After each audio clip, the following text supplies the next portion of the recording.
오늘 이 한 해도 특별히 사랑하는 모든 성도님들의 심령과 발걸음이 복된 한 해가 되길 간절히 소망합니다. 복이라는 단어, 오늘 시편 1편에 복이라는 단어, 여기 계신 분들 중에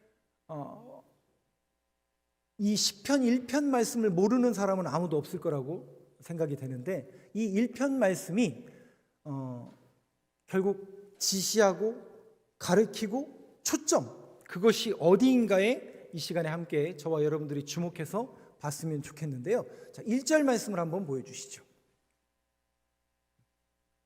1절 말씀 저하고 한번 같이 읽겠습니다. 시작. 복 있는 사람은 악인들의 꾀를 따르지 아니하며 죄인들의 길에 서지 아니하며 오만한 자들의 자리에 앉지 아니하고. 자, 말씀을 띄워놔 주세요. 여러분들한테 제가 숙제 내가지고 다음 주까지 외워오라고 말씀은 안 드리지만, 우리가 너무나 익숙한 이 성경 말씀이기 때문에 여러분도 잘 알고 있을 겁니다. 근데 여기 보면 복 있는 사람 이렇게 써 있잖아요. 그러면 복 있는 사람이라는 이 단어의 내용이 뭐냐면 바라크, 단순히 복을 주시는 우리 하나님 앞에 절하여 빌다라는 그 바라크라는 단어가 아니에요. 이 복이라는 단어가 이 시편 1편 1절에서는 어떻게 쓰이냐면 아슈레라는 단어로 쓰여요. 뭐라고 쓰인다고요? 아슈레.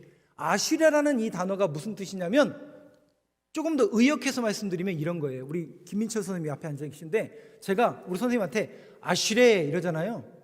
그러면 반말하는 게 아니라 아슈레 그러면 선생님은 복된 사람입니다 이거예요. 그리고 축하합니다라는 뜻이 있어요.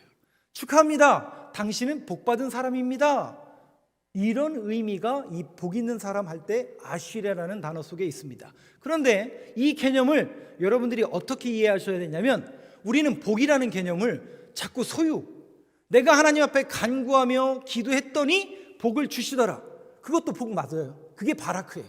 그런데 여기 복 있는 사람이라는 단어는 어떤 의미가 있냐면 아슈레, 이미 복을 받은 상태라는 거예요. 누가? 내가, 여러분이. 왜? 예수 믿게 된 게, 예배 자리 나온 이 자체가 이미 복을 받은 상태라는 것을 여러분들은 동의를 안 하시지만 저는 동의를 한다는 거예요. 여러분 동의가 되세요? 안 되시는 분들이 있는데 제가 설명을 드릴게요. 이런 거예요. 예수를 믿으시죠? 교회를 다니시죠? 하나님을 아시잖아요? 근데 그게 어떤 이에게는 믿어지지가 않는 분들이 있어요.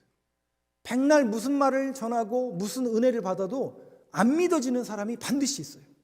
그런데 어떤 이들에게는 조금만 얘기했을 뿐인데, 어떤 이들에게는 그냥 맛만 보여줬을 뿐인데 믿어지는 사람들이 있습니다. 놀라운 은혜일 수밖에 없는데, 그 믿어진다는 것 그 자체가 실상은 이미 내가 복된 상태가 됐다라는 거예요. 그래서 예배의 자리는 실상 여러분 아무나 나올 수 있는 자리가 아니라니까요. 목사님 뭔 얘기를 하는 겁니까? 내 발로 내가 나왔는데. 그런 마음 가지신 분도 여기 계시잖아요. 근데 여러분 한번 곰곰이 생각해 보세요. 어떤 사람은 가고 싶지만 못 가는 사람도 있어요. 어떤 사람은 지금도 예배의 자리를 사모하여 가고 싶은데 몸이 약해서 못 나가는 사람 부지기수입니다. 우리는 매주 나가니까 무덤덤해지고, 매주 예배를 드리니까 무덤덤해지고, 맨날 찬양 드리니까 그 찬양이 그 찬양인 것 같고. 여러분 그런데 한번 곰곰이 생각해 보시라고요. 그 찬양이 왜 은혜가 되고, 그 찬양을 내가 부를 수 있는 이 모든 것 그 자체가 실상은 이미 복된 상태라는데, 그걸 우리가 못 깨닫고 깨닫는 사람이 있을 뿐이라는 것을 여러분들이 분명히 이해하시고 생각을 하셔야 됩니다. 그렇다면 내가 있는 이 자리, 오늘 이 자리에 내가 왜 나왔는가를 여러분들이 한번 곰곰이 생각해 보세요. 내가 어떤 사람으로 나왔는가? 내가 이 자리에 왜 나왔는가? 아하, 내가 복받은 사람이구나, 내가 예수 믿게 됐고 그 주님을 경배하러 나왔구나 라는 그런 믿음과 고백만 있다면 여러분 부끄러울 게 뭐가 있겠습니까? 모자랄 게 뭐가 있겠습니까? 우리의 삶 속에 늘 부족한 거 결핍투성이지만 그 주님을 향한 정체성과 믿음의 고백만 있다면 뭐가 두렵겠습니까? 예배의 자리는 그걸 확인하는 자리예요. 내가 누구인가, 내가 어떤 존재인가를 확인하는 자리가 예배의 자리입니다. 두 가지를 확인하셔야 돼요. 첫 번째, 나는 여지없이 주님 앞에 죄인입니다라는 것을 확인하는 자리가 예배 자리입니다. 두 번째, 그럼에도 불구하고 하나님이 나를 사랑하셔서 그 죄를 대속하시기 위해서 십자가에서 피를 흘리시고 그 피를 믿는 자에게 구원의 통로를 열어주셨다라는 그 구원의 고백을 하는 자리가 이 자리라고요. 오늘 우리 예인 선생님은 3번이나 듣는 설교를 듣고 계시네요. 예. 저분 아까 8시, 9시에 와가지고 1부 예배 드리고 2부 때는 최청숙 목사님한테 청소년부 예배 드리고 또 3부 때 3부 예배 드리면서 또 들으시는데 그걸 확인하는 자리가 이 자리입니다, 여러분. 그러면 예배의 자리에 나가는 게 정상이에요? 안 나가는 게 정상이에요? 목사님 영상으로도, 네, 영상으로도 가능합니다. 물론 뭐든지 다 가능합니다만 중요한 것은 내가 이 자리에서 어떤 사고방식과 믿음과 고백을 가지고 앉았는가는 여러분들이 하나님과 해결해야 될 문제입니다. 한 가지만 기억하세요. 예배의 자리에 나오면 저를 보지 마시고 하나님을 보세요. 그리고 그 하나님 앞에 신 앞에 선 뭐가 돼야 돼요? 단독자가 되세요. 우리는 공예배라는 함께 예배드리는 이 툴을 통해서 함께 예배하고 있지만 죄송하지만 저도 설교하는 사람이기 전에 지금 이 3부 예배를 드리는 예배자의 한 사람으로 서 있는 겁니다. 여러분들도 마찬가지여야 돼요. 이렇게 함께 예배 드리지만 항상 우리의 마음과 믿음의 고백 속에는 오늘도 하나님을 1대1로 만난다는 신 앞에 선 단독자라는 그 믿음의 고백으로 여러분들이 앉아 계셔야 됩니다. 그러니까 범상치 않은 자리라니까요. 그러니까 이 자리는 은혜 받는 자리일 수밖에 없고 그 주님의 정체성을 느끼고 그것이 우리의 마음속에 있어야만 이 새롭게 시작된 한 주 여러분 어떻게 살아가실 거예요? 교회를 나가실 거 아니에요? 저 문 밖에는 지금도 기다리고 있는데 여러분들을 무너뜨리기 위해서 교회를 여러분들을 신앙인을 무너뜨리기 위해서 지금도 끊임없이 유혹하고 끊임없이 이야기하고 끊임없이 이따가 요셉 얘기하겠지만 쉬운 문제가 아니라는 거예요. 그렇다면 오늘 이 시간을 통해서 저와 여러분이 예배자로 서서 무엇을 느끼고 무엇을 심령에 새기고 돌아갈 것인가? 다른 거 없습니다. 말씀을 심는 거고 말씀을 붙드는 모습이어야만 합니다. 그런데 오늘 시편 1편에서 복 있는 사람은 누구냐라고 했더니 그런 사람들은 악인들의 꾀를 따르지 아니하고 세 가지를 금하죠. 악인들의 꾀를 따르지 않고 죄인들의 길에 서지 아니하며 오만한 자의 자리에 앉지 아니하고 악인들을 따르지 않고 서지 않고 앉지 않는다는 거예요. 근데 여러분 여기 계신 분들이 이제 젊은 분들이 많기 때문에 이런 말을 드리면 조금 이해가 안 될 수도 있지만 한번 곰곰이 생각해 보세요. 우리의 인생 속에서 특별히 이제 대학생들이 계시고 청년들이 이렇게 계셔서 직장을 이렇게 나가시는 분들이 있죠. 어린 시절에는 학교, 집, 교회밖에 몰랐던 분들이 대학교를 딱 올라가는 순간부터 어떻게 되냐면 어느 정도 사회에 노출이 됩니다.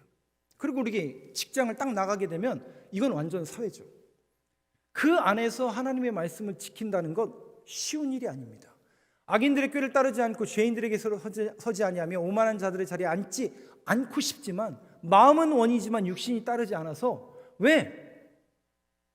너는 왜 그러냐? 이거 한 잔해도 아무렇지 않다니까? 제가 1, 2부 때도 그 말씀을 드렸어요. 저한테는 우리 저기 뒤에 계신 장로님들이 목사님 오늘 정말 수고하셨는데 예배 1부, 2부, 3부 예배 들으시나 정말 수고하셨는데 수고하신 거 너무나 감사해서 제가 오늘 거하게 술 한잔 사겠습니다 라고 우리 장로님이 그러시지는 않겠지만 예를 드는 거예요. 예를 들어요.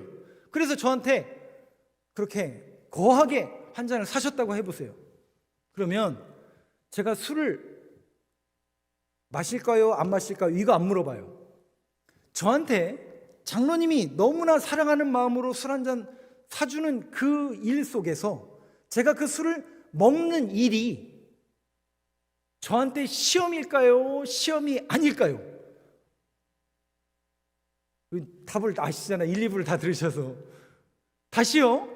어떤 분이 저한테 와서 목사님 너무 수고하셨는데 제가 너무 감사해서 목사님 술 한잔 사드릴게요 라고 해서 저한테 술을 사주셔요. 그래서 제가 그 술을 먹는 지금 이 일을 하려고 하는데 그게 저한테 시험일까요? 시험이 아닐까요? 그러면 어디 갔어? 송재영 목사님 저 위에 계신데 똑같은 목사잖아요. 저분한테 누가 가가지고 목사님 오늘 정말 수고하시고 찬양 인도하시나 힘드셨을 텐데 제가 술 한잔 사겠습니다 라고 누군가가 저 목사님에게 술 한잔 사시면 그 술을 먹는 일이 저분한테 시험일까요? 아닐까요? 잘 보세요. 저는 술을 못 먹어요. 신기하게도 엄청 잘 먹을 것 같지만, 말술 먹을 것 같지만 여러분들이 검증해 드릴 수 있어요. 저는 조금만 발효된 모과나 매실차만 마셔도 얼굴이 빨개지는 사람이에요. 그리고 맥주 한 잔 마시면 그냥 쓰러져요. 이해가 안 되시나요? 언제 한번 이해를 시켜드려야 되나? 그래서 최 목사님이 어디 가서 야 몰래 술 한잔 하시더라 이 얘기를 하시는 그분이 거짓말하는 거예요. 제가 그거를 검증해 드릴 수 있다니까요. 필요하시면 제가 검증해 드릴게요 나중에. 근데 그러니까 저한테는 술 한잔 먹는 일이 시험거리가 아니라고요. 왜? 못 먹으니까. 근데 저 위에 계신 송재현 목사님은 아직 술을 한 잔도 안 먹어봤대요. 그래서 술을 마실 수 있는지 없는지 몰라요. 그러니까 우리 어떻게 할까요? 한 잔 사드림. 그게 저분한테는 시험거리라고요. 왜? 마신 적이 없으니까. 왜 안 마셨을까요? 저분은 저랑 달라요. 저는 못 먹어서 안 먹지만 저분은 마실 수 있지만 신앙 양심상, 아니 예전에 믿음이 없을 때는 아버지가 목사라는 이유만으로 술을 안 먹은 거예요. 근데 여러분 저분이 술을 먹는 일은 시험거리라고요. 근데 안 먹겠죠. 왜?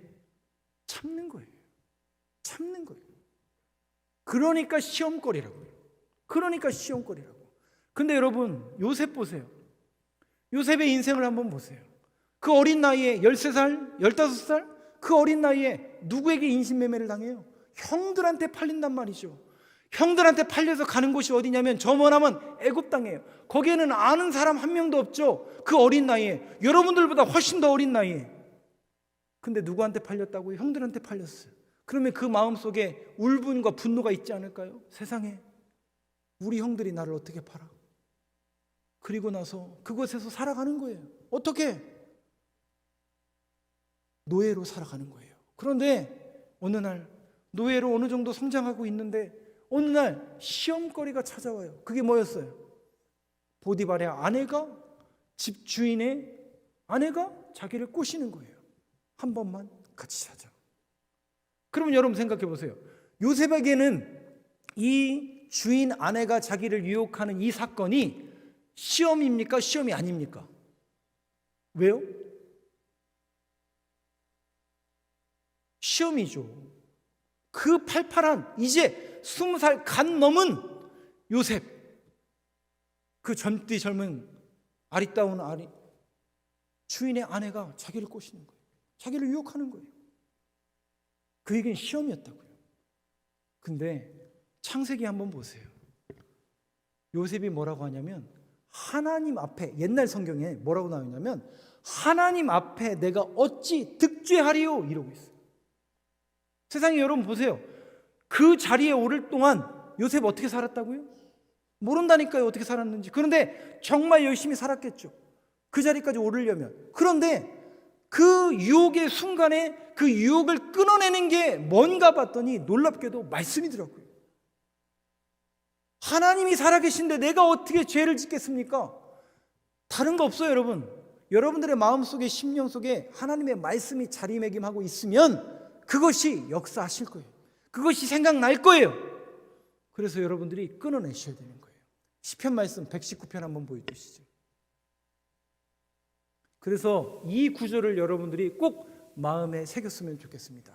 한번 이 말씀 같이 읽겠습니다. 시작. 청년이 무엇으로 그의 행실을 깨끗하게 하리이까? 주의 말씀만 지킬 따름이니이다. 다른 거 아니에요. 청년이 무엇으로 그의 행실을 깨끗하게 하리까? 주의 말씀만 지킬 따름이니이다. 이 말씀이 여러분들의 심령을 주장하고 이 말씀이 여러분들의 심령 가운데 있으면 안 흔들릴까요? 흔들려요. 우리는 육신이 약하기 때문에 흔들릴 수밖에 없어요. 이미 그렇게 창조가 돼 있어요. 이 육신이라는 껍데기를 입고 있는 한 우리는 약해서 이리 갔다 저리 가요. 그런데 여러분들의 마음의 중심에 마치 추처럼 저 말씀이 여러분들 안에 딱 새겨지면 넘어졌다가도 일어나는 거예요. 누가 밀었다가도 다시 일어나는 거예요. 말씀으로 다시 일어날 수 있는 힘을 얻게 된다라는 저 약속의 말씀을 붙들 수 있는. 그러니까 여러분, 요셉이 어떻게 그렇게 이길 수 있을까? 다른 거 아니라니까요. 오직 그의 심령 속에 그 어릴 때 아주 그 어린 시절에 들었던 말씀이 그의 삶을 거기까지 인도하고 있는 거예요. 저는 간절히 바라는 것은 우리 모든 청년들과 우리 다음 세대들이 이 말씀에 붙들려서 말씀을 붙잡는 삶을 살아가는 저와 여러분 되시길 간절히 소망합니다. 그게 악인들의 꾀를 따르지 아니하며 죄인들의 길에 서지 아니하며 오만한 자들의 자리에 앉지 않는 그 삶이 하나님의 약속의 말씀을 따르는 삶이라는 것을 여러분들이 분명히 기억하시길 바랍니다. 2절 말씀 보여주시죠. 시편 1편 2절 말씀 한번 같이 읽겠습니다. 시작. 여호와의 율법을 즐거워하여 그의 율법을 주야로 묵상하는도다. 근데 그렇게 말씀을 지키며 살아간다는 게 쉬운 일이 아니에요. 그래서 오늘 시편 기자는 두 가지를 저와 여러분들에게 제안하는 거예요. 뭐냐? 오직 여호와의 율법을 뭐 한다고요? 제가 1부 때도 2부 때도 질문을 했는데 여러분들에게 또 질문해 볼게요. 여러분, 하나님의 말씀, 여호와의 말씀이 성경이잖아요. 성경이 즐거우세요? 근데 이 헤레츠, 즐거워하다의 헤레츠라는 단어는 즐겁다는 정도가 아니라 기쁘다라는 뜻이에요. 무덤덤하시죠? 저도 그렇고 여러분도 똑같아요. 그러면 한번 이 부분을 여러분들이 이해를 해보세요. 제가 말씀을 드릴게요. 여호와의 율법을 즐거워하여, 여호와의 율법을 누구에게 가장 먼저 주셨냐면 이스라엘 백성들에게 주셨어요. 근데 그 이스라엘 백성들에게 주실 때 언제 주시냐면 이스라엘 백성들이 430년 동안 이집트에서 포로 생활할 때 그들을 건져내셔서 가나안 땅으로 바로 보내시는 게 아니라 신의 선으로 부르시더라고요. 왜? 그들과 언약을 맺기 위해서. 나는 너희의 하나님이 되고 너희는 내 자녀가 되라. 그 언약을 맺기 위해서 신의 산에서 그들을 부르신 거예요. 그리고 그 언약의 증표로 말씀을 주신 거예요. 그게 십계명이거든요. 여호와의 말씀은 하나님의 언약된 증거라고요. 그런데 여러분 보세요. 그 언약된 증거 가운데 그 하나님의 말씀이 우리에게 주어질 때는, 하나님이 자녀 삼아 주실 때는 무엇을 기초로 삼으시는 거냐면 구원이라는 이 명제를 기초로 해서 우리를 자녀 삼아 주시는 거예요. 여기 계신 분들은 아직 살날이 창창한 것처럼 보이니까 무덤덤하시겠지만 제가 어제 만난 분은 이제 살날이 며칠, 아니 지금도 당장 저한테 문자가 올 수 있어요. 그분을 만나고 왔어요.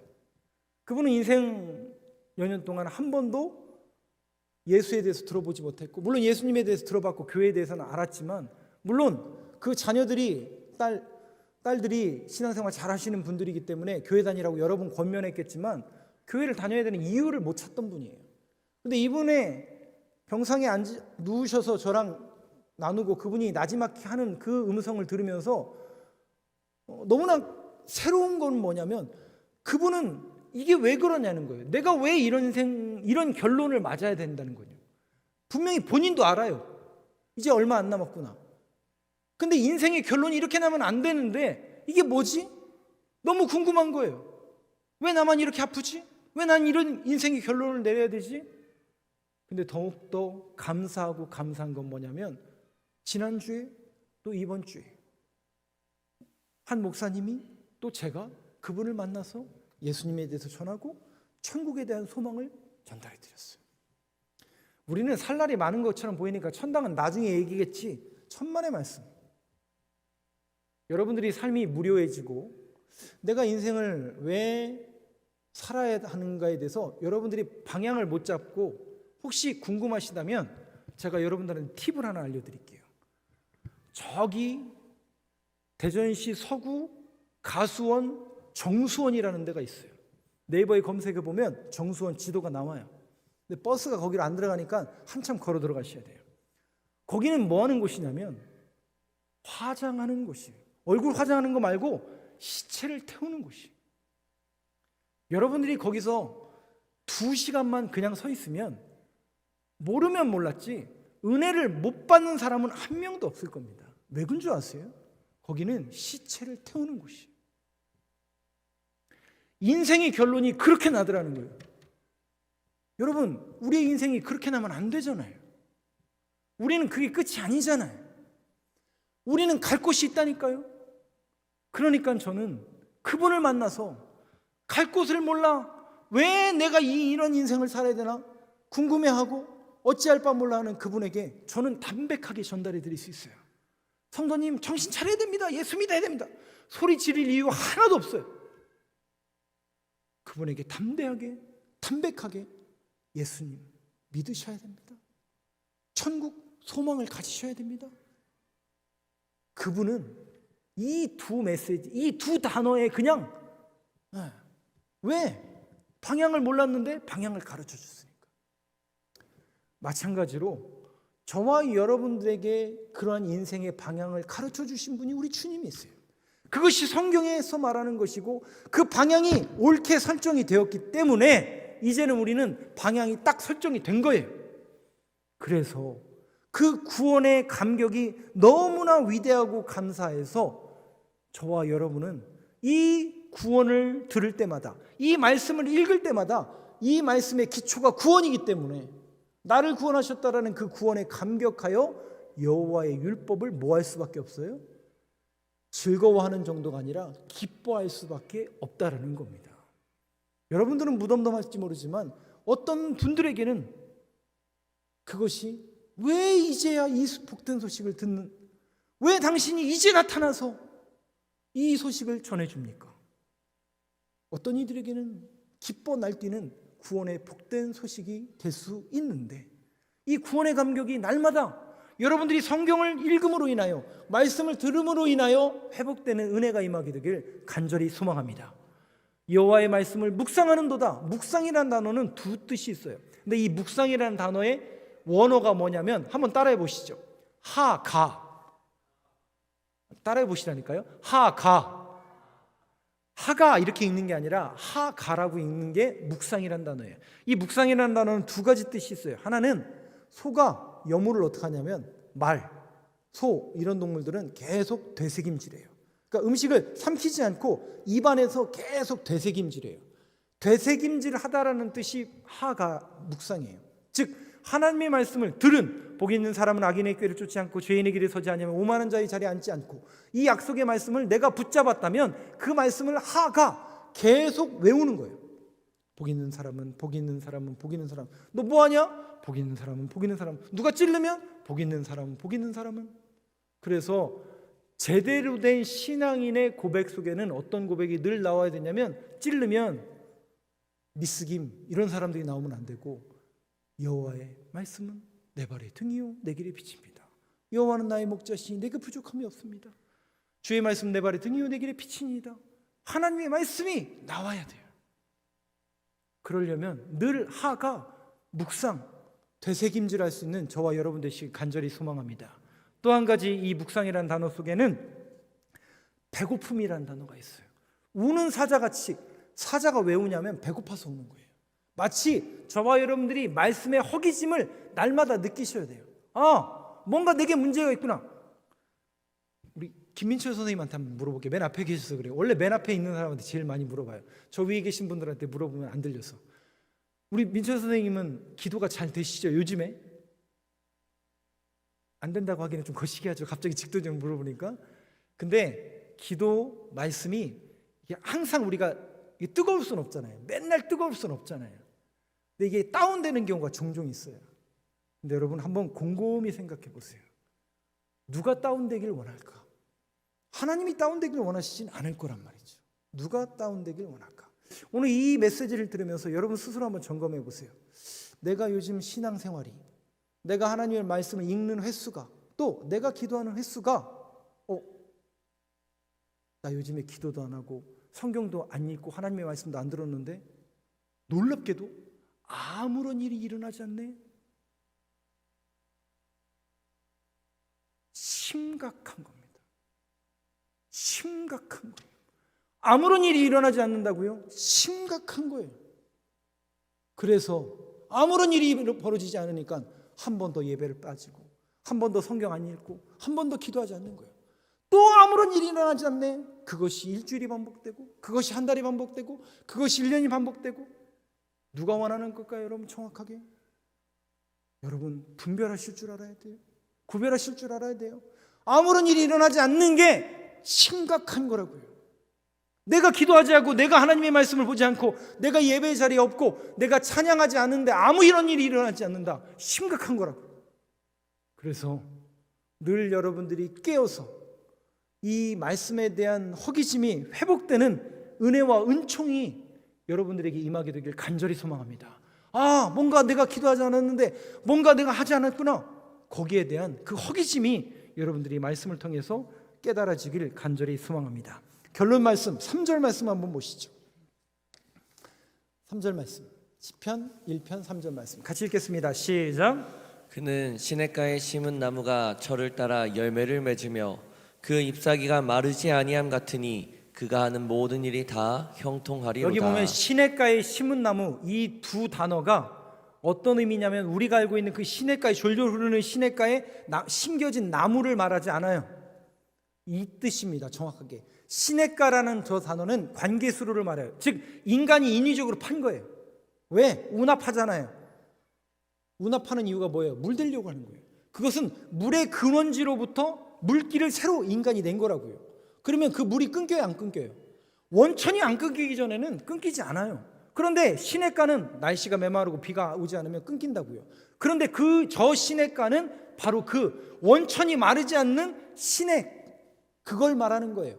거기에 나무가 있는 게 아니라 그런 멈추지 않는 관계수로요, 그 시냇가에 나무가 심겨진 거예요. 다시요, 생명의 근원이 되신 예수 그리스도의 그 원천의 물이 끊임없이 흐르는 그 생명수의 강에 저와 여러분들이 심겨진 거라고요. 그래서 우리는 그 끊임없이 샘솟는 예수 그리스도만 바라보고 그분의 말씀에 집중하도록 이 말씀을 여러분들이 들을 때마다 생각이 나셔야 됩니다. 그리고 그렇게 말씀에 붙들리는 삶을 살아내셔야 합니다.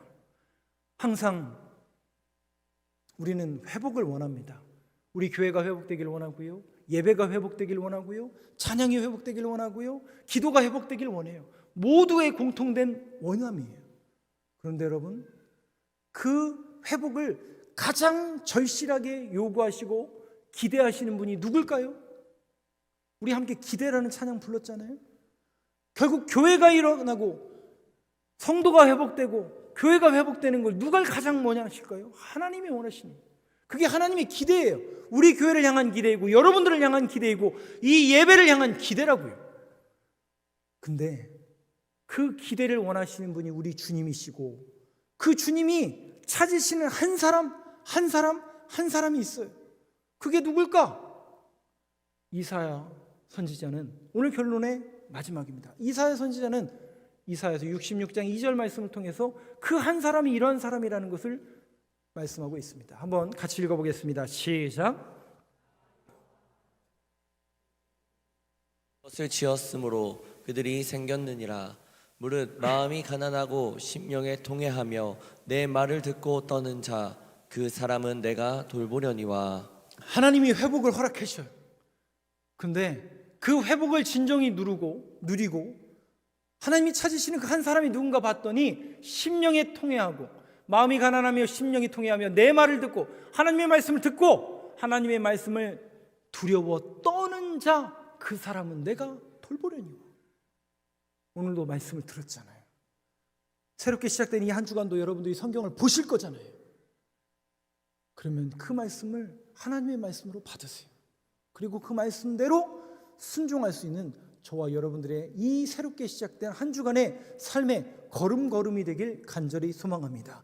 그 한 사람을 하나님은 주목하시고, 그 한 사람을 통해서 하나님은 구원의 역사를 써갈 계획을 이루실 것이고, 그 예배자를 통해서 그 예배를 살려내실 거라는 그런 믿음의 고백을 가지고 이 예배 자리에 참석할 수 있는 저와 여러분 모두가 되길 간절히 소망합니다.